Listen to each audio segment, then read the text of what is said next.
Welcome to the Deep Dive. We're here to unpack interesting sources, help you cut through the noise, get to the heart of things. That's the plan. And today, we're diving into Mark Manson's book, The Subtle Art of Not Giving a Feck, which, tons of people have read it, Oh, right? absolutely. It really struck a chord. Yeah. And it's not your typical self-help read. It's very counterintuitive, this whole approach to living a, I guess, more meaningful life. Yeah. We want to explore why it's had such an impact. Exactly. Our mission really is to dig past the catchy title and pull out the deeper wisdom.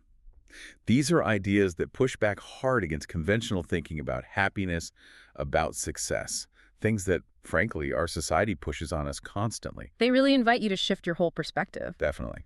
Okay, so let's jump right in. The first big one, it kind of sets the tone, is this idea that negative experiences, negative emotions, they're not just okay, they're actually necessary. Right. He has this quote, "Who you are is defined by what you're willing to struggle for."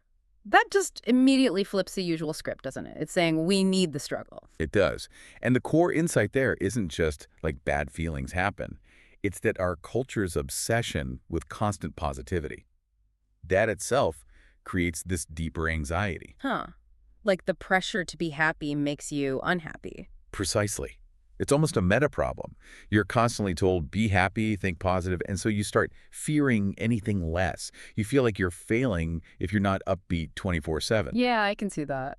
But the truth is, those so-called negative emotions, they're completely natural. More than that, they're essential. You need them for growth. Actually, embracing those uncomfortable bits helps build resilience. You learn from mistakes. You get insights you just wouldn't get otherwise. So avoiding the tough stuff actually holds you back. Totally. Accepting the pain, acknowledging the difficult feelings, that's what actually fuels real growth. It shows you where you need to develop, that lets you build, stronger relationships because you can be vulnerable. And you end up living a life that feels more authentic. Yeah. Because you're not pretending all the time. Yeah. It's about facing reality, not trying to paint over it. Okay, so if step one is embracing discomfort, then the next piece seems to be deciding which discomforts are worth it.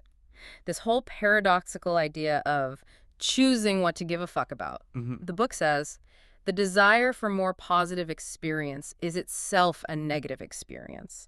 And paradoxically, the acceptance of one's negative experience is itself a positive experience. That takes a second to process. It's a bit of a mind bender, yeah. Yeah.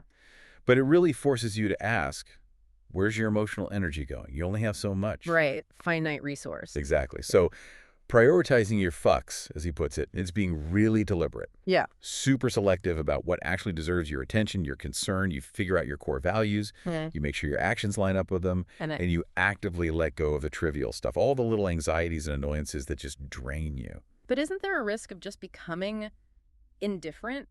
Not giving a fuck sounds a lot like apathy on the surface. How do you avoid that?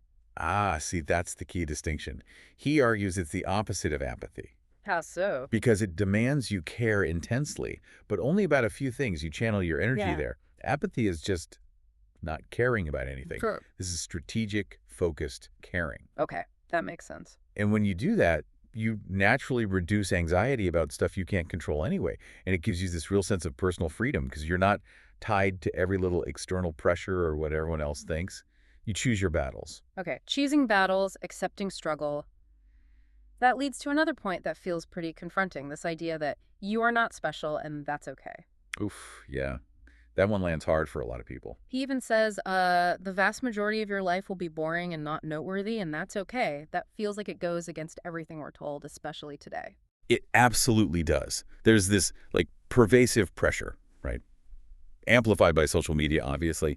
This idea you have to be extraordinary, living some kind of amazing highlight reel all the time. Yeah, the constant comparison trap. Exactly. And it just fuels anxiety and disappointment.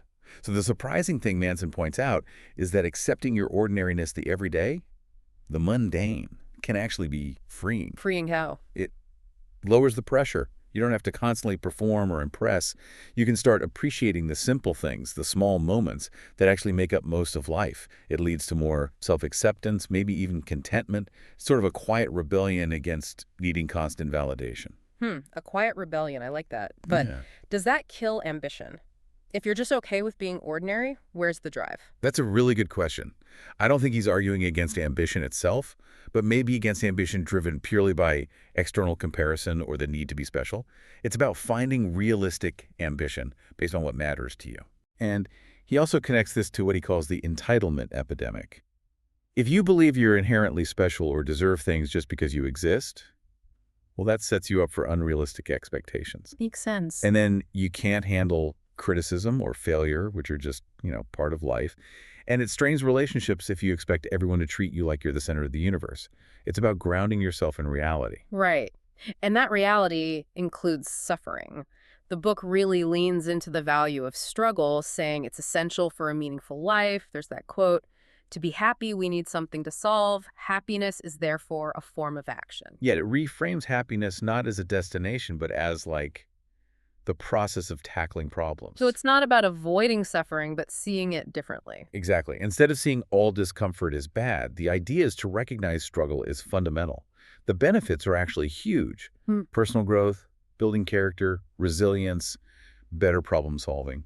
You even appreciate the good times more when you've pushed through the tough stuff. It's fuel then. It can be, yeah.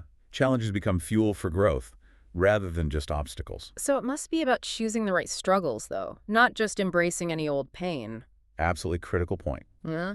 How do you choose wisely? You need to find challenges that actually align with your values. Pursue goals that make the effort feel worthwhile. Can you give an example? Sure. Like training for a marathon involves a lot of suffering, right? But for many, it's productive suffering.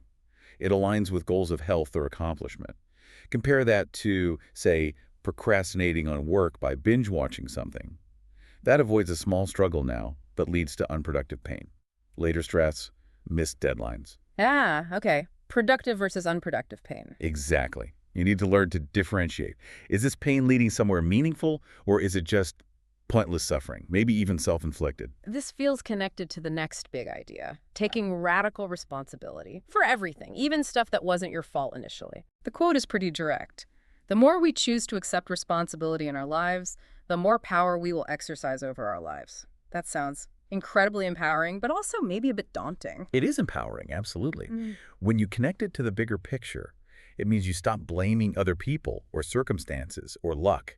You stop being passive. So you focus on your response. Yes, you cultivate a growth mindset. You ask, okay, this happened. What can I do now? How can I respond differently? Even if you didn't cause the problem, you always have agency in how you react and move forward. But what about things that genuinely aren't your fault? Is there a risk of just blaming yourself unfairly? Yeah. How do you avoid slipping into that victim mentality without just beating yourself up? Yeah, that's a really important nuance. Manson's not saying you're to blame for everything bad that happens. He's saying you're responsible for your response to it. Okay, distinction noted. The victim mentality, I mean, it can feel comforting short term, right? It's not my fault. But long term, it leads to feeling helpless, stuck. You miss chances to grow. Radical responsibility is about recognizing you always have the power to choose your reaction, no matter the situation. It's asking, what's my move now? Got it. Okay, shifting gears slightly. The deep dive also pushes us to challenge our own truths, our own beliefs. Yes, this is a big one. Our beliefs shape our world, but they can also trap us. The quote that really nails this is, "The more something threatens your identity, the more you will avoid it."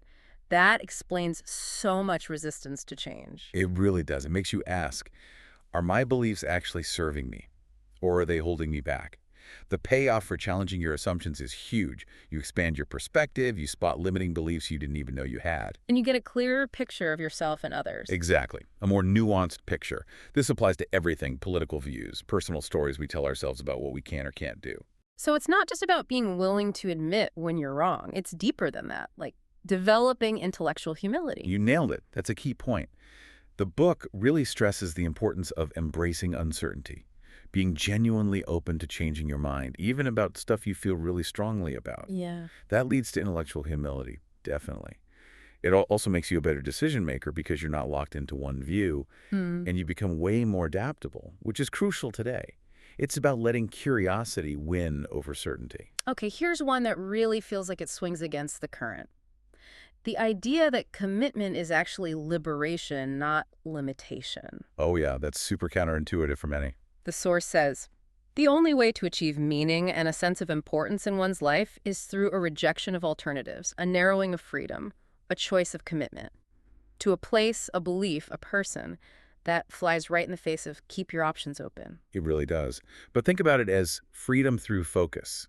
The popular idea is more options, more freedom. But Manson argues real freedom can come from diving deep, from committing. How does that work? When you commit to your values, key relationships, specific goals, it gives you direction, purpose. Mm. It actually reduces the anxiety and fatigue that comes from constantly weighing endless options. Ah, decision fatigue. Exactly. And commitment allows you to go deep, to achieve mastery, or build something truly meaningful in that chosen area. It sounds like it's tackling that paradox of choice idea head on. Precisely. Mm. Too many options can lead to analysis paralysis, right? You get overwhelmed. Think about scrolling through Netflix for an hour trying to pick something. Uh-huh. Guilty. We all are. Sometimes the sheer volume stops you from choosing anything. Or if you do choose, you're less satisfied. Always wondering if you missed out on something better, that FOMO, fear of missing out. Commitment cuts through all that noise. It lets you invest fully. Okay, so if we're committing, we also need to deal with the fact that things won't always go smoothly. Failure and rejection. The book reframes failure as a vital teacher. Absolutely crucial. The quote is, improvement at anything is based on thousands of tiny failures, and the magnitude of your success is based on how many times you failed at something. It's a good reminder that success isn't some smooth upward curve. Not at all. And this forces you to ask, how do you actually view setbacks? If you can reframe failure not as, I am a failure, but as, okay, that approach didn't work, what did I learn? That's transformative. How so? It builds resilience, perseverance, you learn faster, you become less afraid to take risks, which you need to do for any real growth. It changes the whole emotional charge around failure from something terrifying to something, well, almost data gathering. Data gathering, interesting. And what about rejection? Is that also presented as some kind of hidden opportunity? Kind of, yeah, a gift even. Yeah. If you can embrace rejection, it toughens you up, builds thicker skin, which, let's face it, you need in life. It also forces you to clarify your goals. Why did I want that thing anyway? Do I still want it? Sometimes rejection from one path just points you towards another, maybe even better, opportunity you wouldn't have seen otherwise. It's often a redirection, not a final stop. Okay, redirection, not a dead end. Mm. That leads us to the final, maybe the heaviest point, Yeah. embracing mortality. Saying no to just drifting along, saying yes to the fact that life is finite. The ultimate perspective shift. The quote is pretty intense. The fear of death follows from the fear of life. A man who lives fully is prepared to die at any time. Yeah. Sounds morbid at first, maybe, but the core idea is incredibly life-affirming. When you truly internalize that your time is limited, it can profoundly change how you live now. How? It creates urgency, not frantic panic, but a focused urgency to pursue things that genuinely matter. You start appreciating the present moment more, you sweat the small stuff less, because you see the bigger picture. It's about living more vibrantly because it won't last forever. It feels like it pushes you beyond just your own satisfaction towards legacy. Exactly. It connects directly to legacy, to your values. Yeah. Thinking about mortality prompts you to ask, what really matters to me? What do I want to stand for? What kind of impact do I want to leave? It clarifies your priorities like nothing else. Wow. Okay, what a deep dive this has been. This material from Mark Manson really offers such a different lens on, well, everything. Happiness, struggle, meaning. Radically different, but also, I think, profoundly practical. Yeah, it challenges so many assumptions we just kind of absorb without thinking. It pushes you to reconsider how you approach your emotions, your goals, your whole life, really. It absolutely does. And it leaves us with a powerful question, doesn't it? If life really is defined by the struggles we choose, then what struggle will you, the listener, choose to accept? What challenge will you pursue to foster your own growth and build that authentic sense of meaning in your life?